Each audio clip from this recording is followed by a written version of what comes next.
जो जिसका criminal record है वो इस तरीके से कोर्ट में जा रहा है और उसको कोर्ट एक्सेप्ट कर रही है। फिरका परस्तों को देखा नहीं जा रहा है कि ये ऐसा आस्थाना है कि यहाँ पर तमाम मज़ाहिब के लोग आते हैं, उनको किस तरीके से रोका जाए, किस तरीके से उनके दिलों में नफरत डाली जाए। एक छोटी कोर्ट में जाकर इतना बड़ा फैसला हो रहा है। देश भर में अजमेर लोअर कोर्ट की तरफ से स्वीकार की गई उस याचिका को लेकर बहस छिड़ी है जिसमें अजमेर शरीफ दरगाह के नीचे मंदिर होने का दावा किया जा रहा है।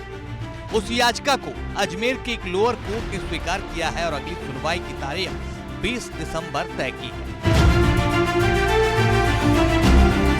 अजमेर शरीफ दरगाह में मंदिर के दावे पर अब मुस्लिम संस्था रजा एकेडमी और ऑल इंडिया सुन्नी जमीयतुल उलमा की तरफ से अजमेर शरीफ दरगाह के खुद्दामों से संपर्क किया गया। इन दोनों ही संस्थानों ने हिंदू सेना के दरगाह में मंदिर के दावे पर सख्त ऐतराज जताते हुए इसे षड्यंत्र करार दिया है और कहा है कि देश के अमन को ऐसे झूठे वाद दायर करने वालों से खतरा है। क्रम में हाजिरी की नीयत से हाजिर आया है। ऑल इंडिया सुन्नी जमीयतुल उलमा के बहुत सारे जिम्मेदारान यहाँ इकट्ठा आए हैं अजमेर मोहल्ला में। यहाँ आने का मकसद ये है कि दरगाह के जो खुद्दाम हजरात हैं उनसे मुलाकात करके हम लोगों के लायक क्या खिदमात हैं, हम लोग क्या कर सकते हैं, इस पर चर्चा आज हुई है। जिस पर 18 केसेस हैं, क्रिमिनल केसेस हैं, वो मुल्क के अमन व अमान को ख़राब करने के लिए अजमेर मोहल्ला की और सुल्तानुल हिंद अताए रसूल ख्वाजा मुइनुद्दीन चिश्ती हसन संजरी हुजूर गरीब नवाज की बारगाह करम में जो है जिस तरीके से यहाँ पिटीशन उसने दायर किया, कहीं ना कहीं उसका मकसद ये है कि मुल्क के अमन व अमान को गारत करना, मुल्क के अमन व अमान को ख़राब करना।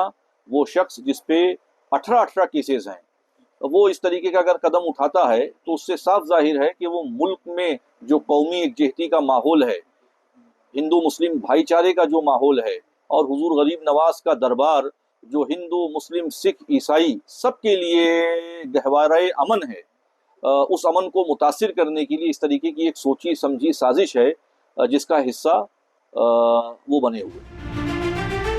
रजा एकेडमी के अध्यक्ष मोहम्मद सईद नूरी का कहना है कि देश के धार्मिक स्थलों और अजमेर दरगाह मामले में जल्द ही उनका प्रतिनिधि मंडल सीएम भजन लाल और पीएम नरेंद्र मोदी से मुलाकात करेगा, क्योंकि अजमेर शरीफ दरगाह देश ही नहीं बल्कि विदेश में भी एक बड़े सूफी हजरत ख्वाजा गरीब नवाज के नाम से पहचान रखती है।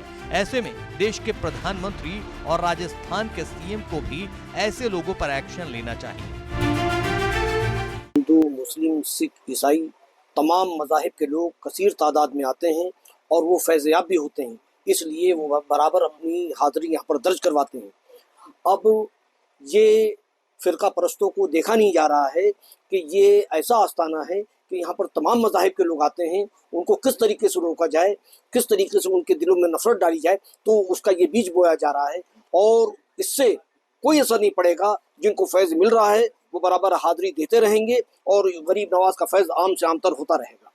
इस पूरे मामले में राजस्थान सीएम से मिलने की कोशिश है। देखिए, ये मामला जो है राजस्थान के सीएम के अलावा ये सेंट्रल मिनिस्टरों तक और पीएम वगैरह से भी मुलाकात की जा सकती है, क्योंकि ये मसला मुसलमानों के लिए इससे बड़ी खानकाह, इससे बड़ी जगह नहीं हो सकती। गरीब नवाज का मसला है, सिर्फ हम नहीं बल्कि पूरे हिंदुस्तान का मुसलमान इस मामले में मुत्तहिद है कि हुजूर गरीब नवाज रज़ी अल्लाह ताला अन्हु की बारगाह में जो गुस्ताखी हुई है ये मुसलमानों के लिए नाकाबिल बर्दाश्त है और हम इस सिलसिले में जहां पर भी जाना पड़ेगा वहां पर जाएंगे। अजमेर शरीफ दरगाह अंजुमन के पूर्व सेक्रेटरी सैयद वाहिद हुसैन का कहना है कि देशवासियों को उम्मीद है कि आगामी 4 दिसंबर को सुप्रीम कोर्ट में उपासना स्थल अधिनियम 1991 पर देश हित में अच्छा आदेश आएगा। 15 अगस्त 1947 से पहले के समस्त उपासना स्थल को सुरक्षा प्रदान करेगा और देश में मस्जिद मंदिर को लेकर उछल रहे विवादों पर विराम लगेगा। आम तौर पे तमाम मज़ाहिब के इबादत गाहों के लिए है और ये सभी के लिए फायदे का। अच्छा, हमारे भी एक हिंदू वहाँ पर भी होता है कि ये फला का मंदिर है, ये फला का मंदिर है। ये सिर्फ इसलिए नहीं दिया कि हमारी मस्जिद ही नहीं, हमारे भी मस्जिद है, ये शियाओं की मस्जिद है, ये सुन्नियों की मस्जिद है। दूसरे फैसले हमारे ये भी है कि फला फिरके का, देवबंदियों का, बरेलवियों का। तो 47 से पहले जो भी ऐसी मस्जिद जब वो उसकी वैसे ही रहेगी, तो इसमें न सिर्फ मुसलमानों का ये दरगाह वालों का, ये मसाजिद वालों का नहीं है, पूरे हिंदुस्तान में अमन और अमान के लिए इससे बड़ा कोई फैसला नहीं है। अगर हुकूमत चाहती है कि हिंदुस्तान में अमन अमान रहे तो उसको इस पर दायम रहते हुए इस फैसले को पुरअमन तरीके के ऊपर इसको मंजूर करके और आवाम को राहत देनी चाहिए। उम्मीद लगती है आपको ऐसी?